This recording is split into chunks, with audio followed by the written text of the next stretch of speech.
Hi, and welcome to this IMPETUS interview.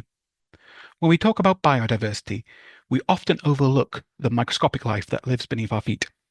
However, in habitats such as sandy beaches, these ecosystems are under threat.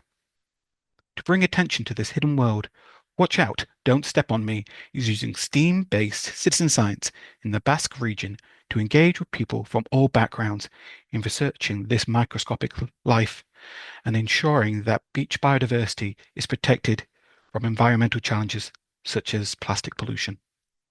A core of this project is inclusion. It ensures that underrepresented groups, such as those with disabilities, neurodivergent individuals, those from migrant communities, young and old people, can take part at every stage, from sampling collection to public exhibitions, and through to the adaptation of tools and accessibility models. Today we are joined by Olaz Ortega Vidalis and Belen Gonzalez Goyen from the project to explore what it means to create science with communities, not just for them. Enjoy the interview. It's my absolute pleasure to introduce to you Belen and Olaz from the Watch Out, Don't Step on Me project. Thank you very much for joining us today. Thank you very much for inviting us to Yeah, be here. thank you, Chris. It's a pleasure. So, oh, it's my pleasure, don't worry. So just as an introduction, your project received an honorary mention at this year's Ars Electronica European Union Prize for Citizen Science. And I'm just wondering if you could describe a little bit about the inception of the work that you do and how the project got going. Well, the project was born from part of the team, like the starters. We were working a lot with different collectives in the Basque Country for not really citizen science, but just outreach or some educational purposes, even out of the university, out of the scientific sphere, let's see. But we noticed then that part of the society was being overlooked, right? So then we decided that it would be a very nice idea to make them part of science and to all or the most or the biggest part of society possible, meaning that we will work for doing citizen science and not only with typical like kids or schools or these groups, but also looking for other forgotten persons that also can contribute a lot into knowledge and to research and to science creation. Yeah. So thinking on that, like around 10 scientists from Plentzia Marine Station, which is part of the University of the Basque Country, we gather and we designed a project of citizen science to considering all the expertise different from the 10 researchers. We have engineering, chemistry, biologists, and so we created Watch Out, Don't Step on Me to raise the awareness of the coastal environment in the Basque Country.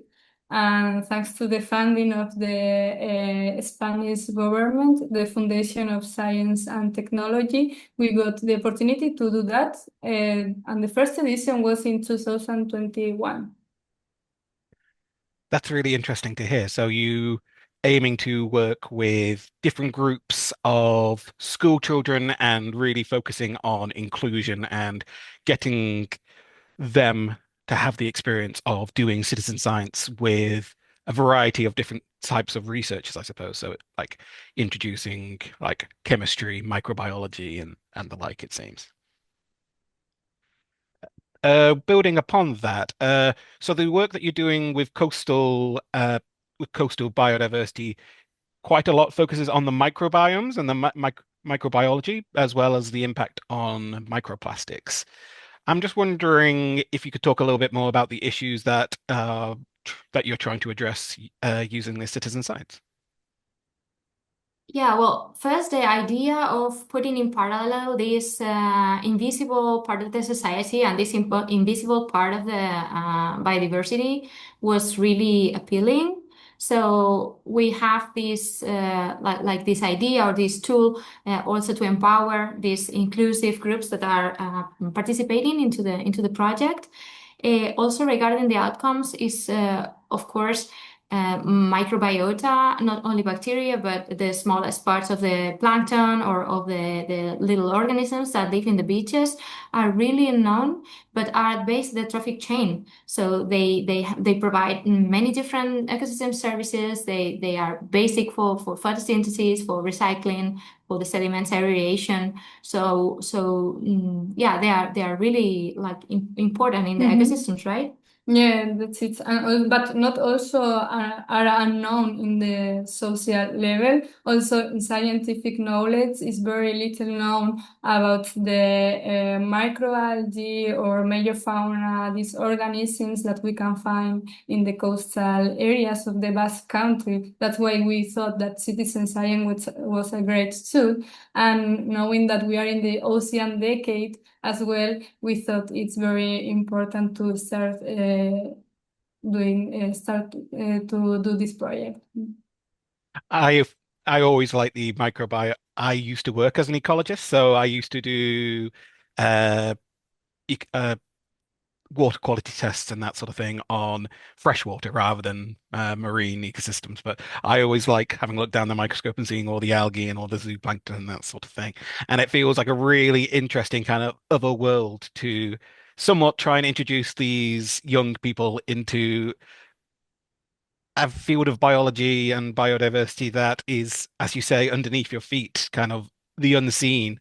However, it's a little bit more tricky to get people involved with because you need specialist equipment and some training.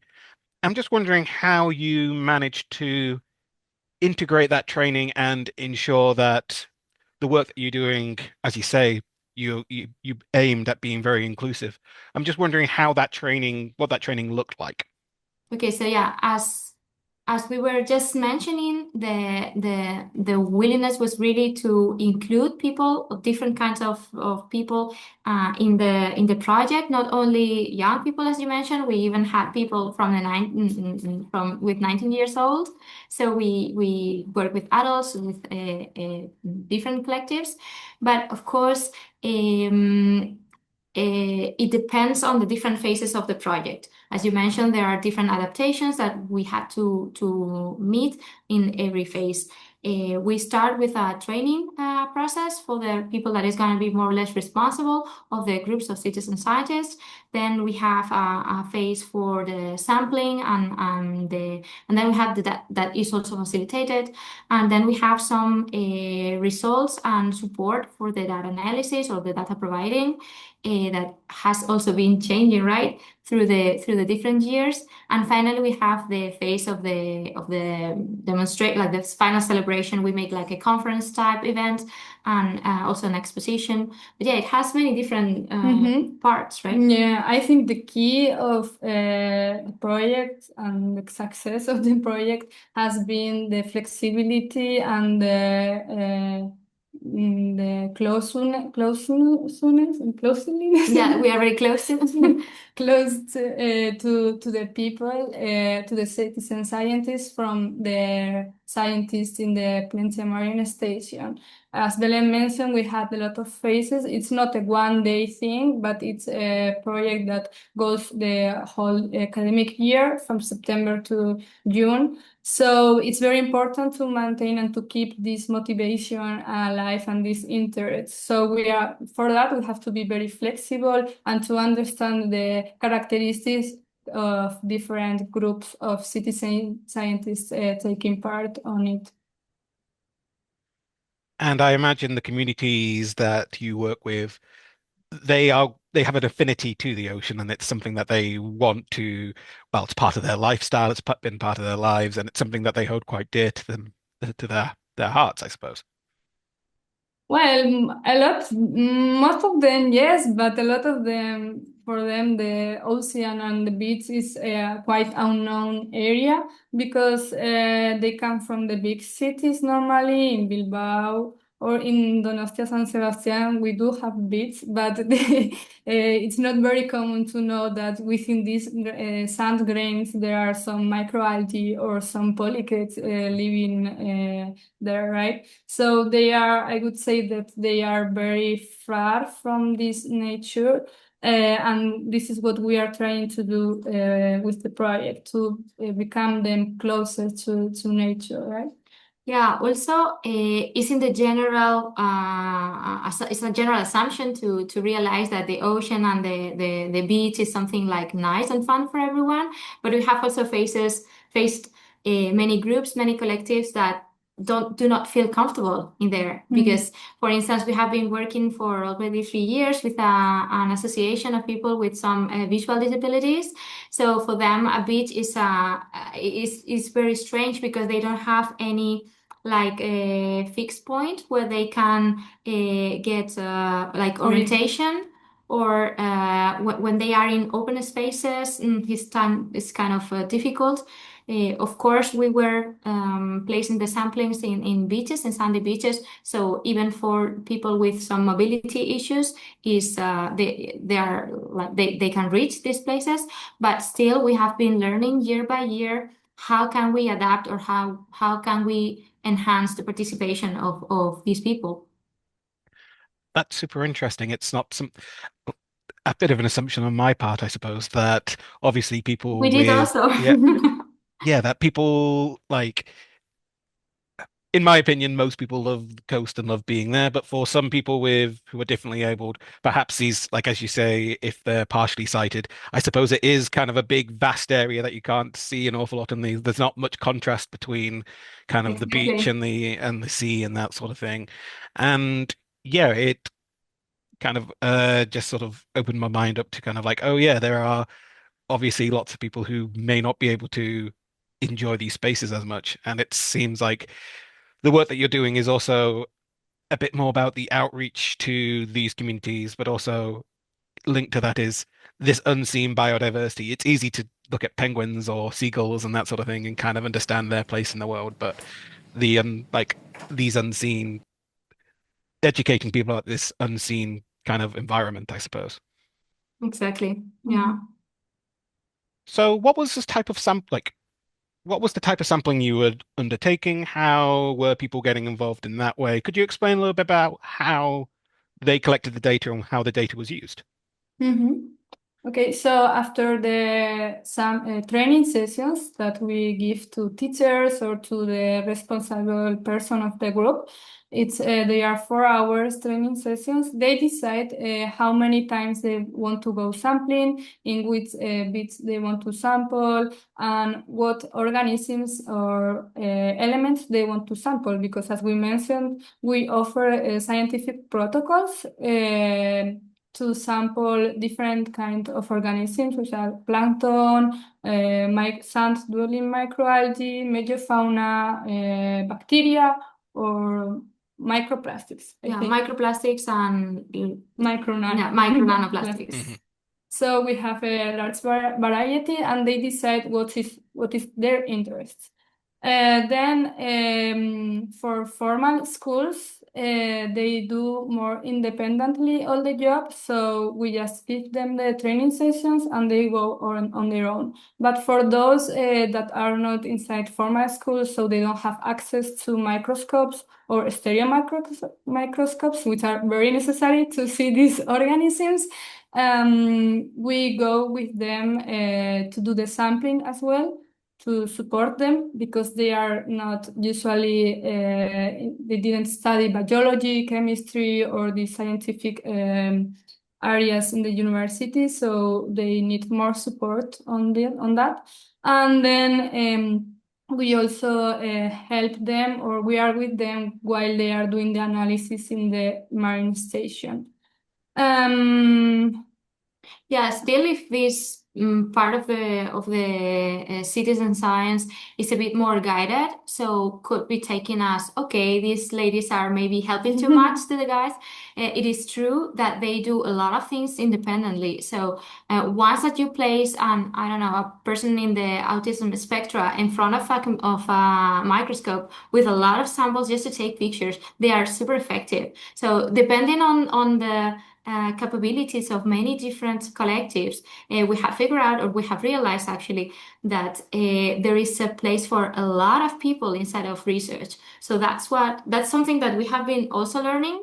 And I think that it's one of our goals or main achievements, I would say, in the project. Yeah, because also it's a living project. We provide them some scientific protocols with some guided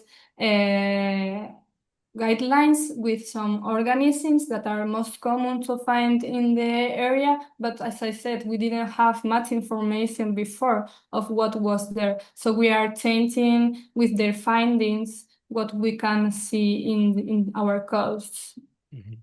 Yeah, and also there is just a last detail, like in the results part, we have also found out that there are a lot of creativity behind. So once that the collective is included, that has their own results and their own findings, they really get into it. So we ask them to provide some, well, of course, all the pictures and the recordings they can make, but they also prepare some posters, scientific posters, or even creative posters.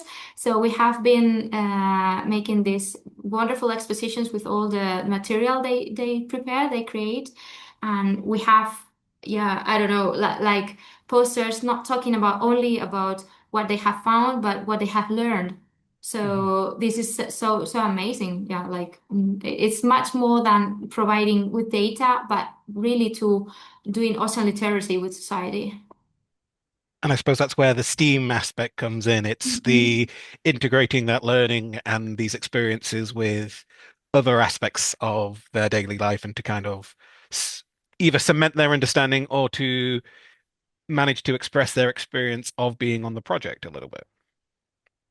Yeah, exactly. We have like videos, we have like plastical stuff, we have posters, like very interactive posters. They even co-create with us the materials they are going to use the next year. So, for instance, the guides have been translated into pictograms by some of the groups. So they have like enhanced version for them to use on the next week and the next edition. So yeah, it's really growing. Mhm.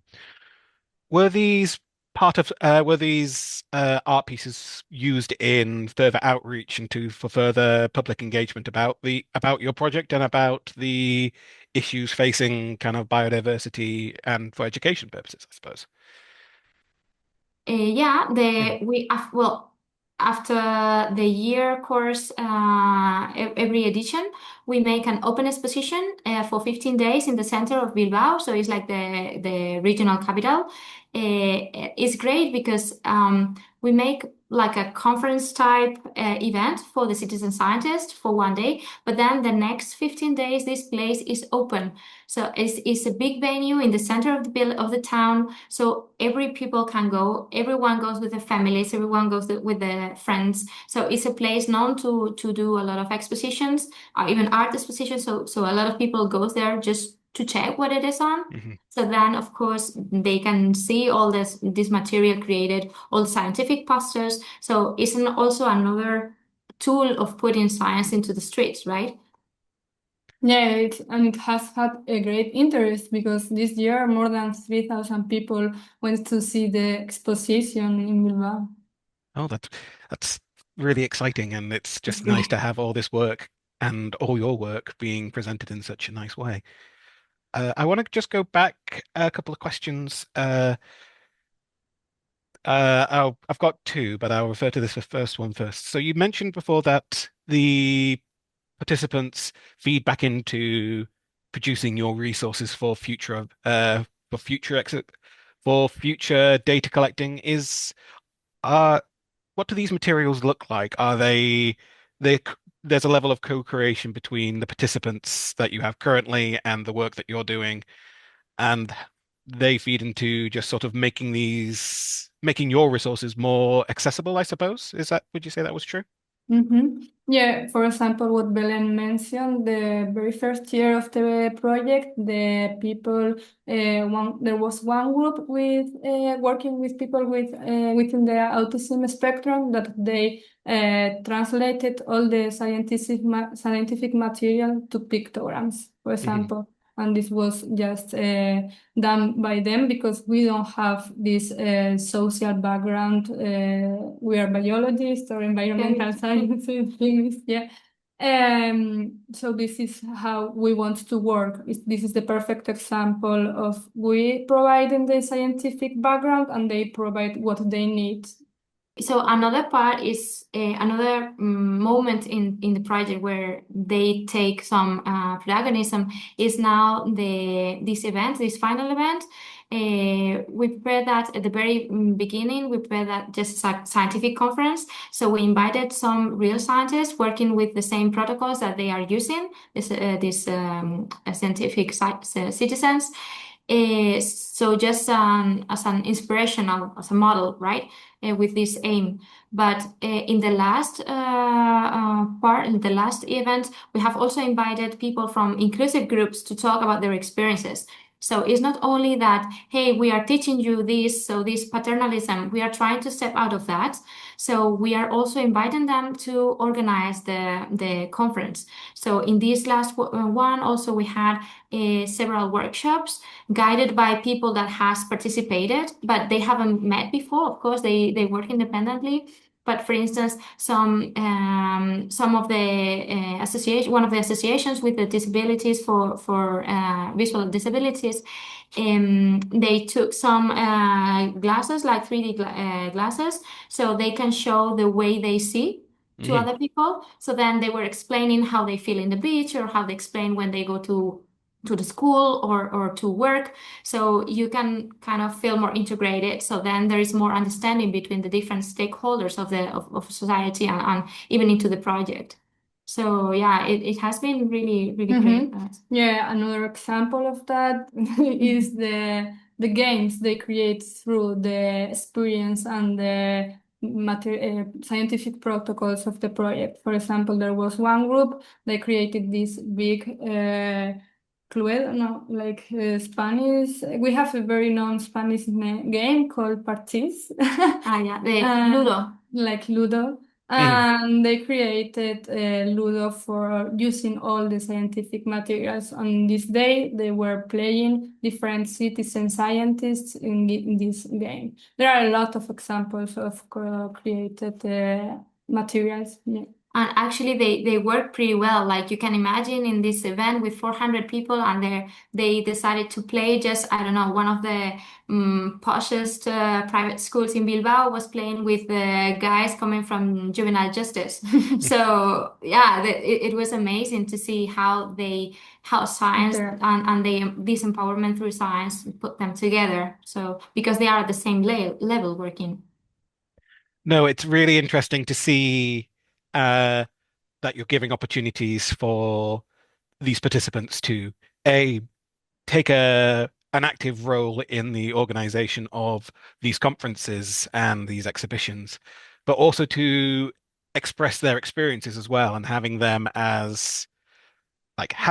being able to present that, yeah, they were part of this work. This is what they've been doing, and this has been the results that they have managed to achieve, or their experiences from it. And I think that's really important for quite a lot of citizen science. Yeah, that's the idea. That's so they are part, instead of being part, that they are active in the being scientists for the whole year. And I suppose this goes to my next question a little bit. You mentioned before that quite a lot of the participants worked quite independently. I'm just wondering if you had what safeguards, that might be a bit harsh a word, but to ensure that the data was useful for you, did you have any kind of external monitoring of this data, or how was this achieved, perhaps? Yeah, I think that Olat has the perfect answer for that, because actually, when we first started the project 3 years ago, she was doing her master thesis on particularly that topic. So it was based on the traceability and comparability of data gathered by citizen scientists or professional scientists. Yeah, 3 years back. what we did was to see how we could ensure this data was valid or not. And first of all, it's very important that all the data sets, all the protocols that we give to them, they are all well organized. And that also the very first step is the training session, where we ensure that we ensure one responsible person per group. So Hmm. we do have this first back this first Check. this first check. Thank you. And then we have the protocols. All of them, they are created by the scientists in the project. And then we have the data analysis, right? We receive the data in these well-created data sets. And of course, with other citizen scientist projects focusing in biodiversity, they check some birds or mammals or some reptiles that they are easier to take a picture. But when working with microscopic organisms, this stays a bit more difficult. Well, so we tried to do a photograph picture identification, validation, sorry, but this was not enough because we didn't ask in the first pilot year of the project, we didn't ask for a lot of pictures. So what I did was I went with them to do the sampling, and I did an independent sampling in the same day, in the same place of the beach, and I analyzed independently this sample to Hmm. see what they found and what I found. And what we saw is that more than 80% of the data gathered by the citizen scientists, either the inclusive groups or the formal education groups, it was valid. Hmm. So we say that using these scientific protocols, all the steps we have in the project, we could use this data for scientific uses purposes. Okay, that's impressive and really interesting to hear. Following on from that, I'm wondering what sort of results did you find? Was there anything of interest or anything that surprised you that you got from the results of your work? Yeah, one of the most known species that we saw in our coast that we didn't know before that there was in so many beaches, it is a very small worm called the Synsactifera roscofensis in Latin, the worm of Roscoff. And it's very pretty for me. It's nice. It's nice because it's green because it lives in symbiosis with some microalgae. And we have found it very abundantly in our coasts, for example. Mhm. Yeah, also another key part would be that there hasn't been any like big assessment of meiofauna, so the smallest organisms in our beaches so far. So even if it's still reduced only 4 years monitoring data with maybe for huge scientific projects, it's not that much, but it's what we have. Mhm. So even if it's still a growing database, we have been able to count many different algae species, many different meiofauna species, and still we are also complementing that with the plastics, with the microplastics part. So microplastics is also very challenging. We haven't talked about that before so far, but of course the protocols for measuring them are in order to be like purely scientifically fair are very, very difficult. So we don't aim to make something like quantitative, but yes, we do some description on comparison between beaches or comparison between areas of the same bay. So yeah, we do have some interesting patterns for settling or for deposition for biodiversity community in big like from a big perspective for communities. Mhm. So yeah, it's really an ongoing and really promising work. It seems like you're doing quite important work gathering some baseline information of research that hasn't really been done in that area or looking into these issues in the past, I suppose. Yeah, absolutely. Like there was no data to compare to. Hmm. And actually, now one of our last ideas or aims was to include all these data, all the pictures that all the groups are sending to us and that we are compiling and double checking, validating. We aim to put them available into other citizen science platforms like open source. So we are using iNaturalist and Minka. Minka. Yeah, Minka is really powerful because it really fits in our purposes. So with that, we aim at covering at I don't know if global, but at least Atlantic coast, nicer coverage.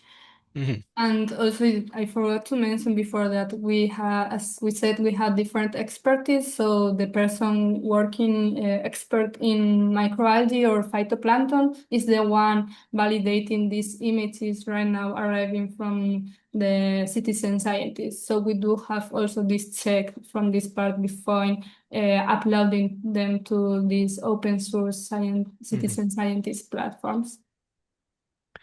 So I suppose this runs quite nicely into my next question is, what comes next for the Don't Step on Me project? Are you hoping to expand your work further afield or to create toolkits for other organizations or sister projects to take on similar roles in other areas of Spain? Yeah, what does the future look like? So yeah, maybe regarding the adaptability to other places or the escalation. So we are personally looking into that because we are really focused into local science and into something that is really connective. So we do work with all the people that is working in the project. So making it even bigger would be really challenging. And we have sometimes we are overwhelmed sometimes so far, so going bigger it may be difficult, but of course we will be really happy to share all the things we have. So we have everything in Creative Commons, so everything is shareable, reusable. You can manipulate whatever we have. So of course we are willing to share in this kind of networks such as Impetus or such as the European Citizen Science Network. So we are very happy to share and to well, teach or co-create again with many other people. And then about what's next, I don't know what's next. So let's take your PhD. Yes, thank you Helen, for mentioning this. Last month, we decided that I will do a PhD to know the impact of the project in terms of the learning of biodiversity, of the inclusion, and to really know what's the real impact on the citizen scientists already participating 1 year, 2 years, 3 years in the project. So let's see. Well, that is very exciting, and yeah, would be great to hear follow up on that. That is my last official question. So I just wanted to pass over to you to see if you wanted to add anything that we might have missed or something else you'd like to bring up, just that might be interest to anyone watching. I just want to thank you again for inviting us because for us being in such a networks, Impetus Award was very. We are very thankful for that because, as Belen said, we are a local project working locally, and to have such an award, it was very unbelievable for us. Even though we know we are doing a very a great job. No, I think that's, well, thank you very much for that appreciation. And I think that's just kind of goes to show the kind of the length and breadth of citizen science in Europe. And yeah, the EU Citizen Science Prize just wants to celebrate that and to highlight the great work that's been going on. So, no, in that case, I would like to just say thank you very much for your time. It's been a very interesting conversation. Thank Thank you, Chris. you.